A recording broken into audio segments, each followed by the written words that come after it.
Hi అండి, అందరికీ నమస్కారం. ఈ వీడియోలో ఏంటంటే శృంగరక్షణలో ఒక బ్యూటిఫుల్ లొకేషన్ అయితే ఉంది. శృంగరక్షణ నుంచి రైల్వే గేట్ రైట్ సైడ్ నుంచి లోపలికి ఒక 2-3 కిలోమీటర్స్ దూరంలో అయితే ఈ విలేజ్ లొకేషన్ కనపడుతుంది. చూశారు కదండి, నా వెనకాల చుట్టూ పచ్చని పొలాలండి. ఈ పొలాలు చూస్తుంటే భూమాత నిజంగా పచ్చని చీర కట్టినట్టే అనిపిస్తుంది. అండ్ ఇంకో విషయం ఏంటంటే చల్లని గాలి, వాతావరణం కూడా చాలా అందంగా ఉందండి. ఇంకా నేను వెళ్ళేసరికి చాలా చిరుజల్లు అయితే పడింది. నాకైతే చాలా లొకేషన్ అంతా బ్యూటిఫుల్గా అనిపించింది. అండ్ ఇంకా మంచి మంచి ఔషధ గుణాలు ఉన్నటువంటి ట్రీస్ కూడా అక్కడైతే ఉన్నాయండి.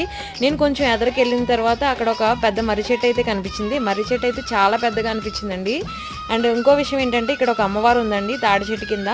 ఈ అమ్మవారి పేరైతే నాకైతే తెలియదండి. అమ్మవారికి నమస్కరించుకున్నాను. చాలా ప్రశాంతంగా ఉందండి. ఆ ఊరంతా కూడా చాలా చాలా అయితే బాగుంది. నా వీడియో కనుక నచ్చినట్టయితే నా ఛానల్ని సబ్స్క్రైబ్ చేయండి. అలాగే ఈ బ్యూటిఫుల్ విలేజ్ లొకేషన్స్ చూశారు కదా, మీకేమనిపించిందో కమెంట్ చేయండి. అలాగే నా వీడియో నచ్చినట్లయితే ఛానల్ని సబ్స్క్రైబ్ చేసుకోండి. Thank you so much.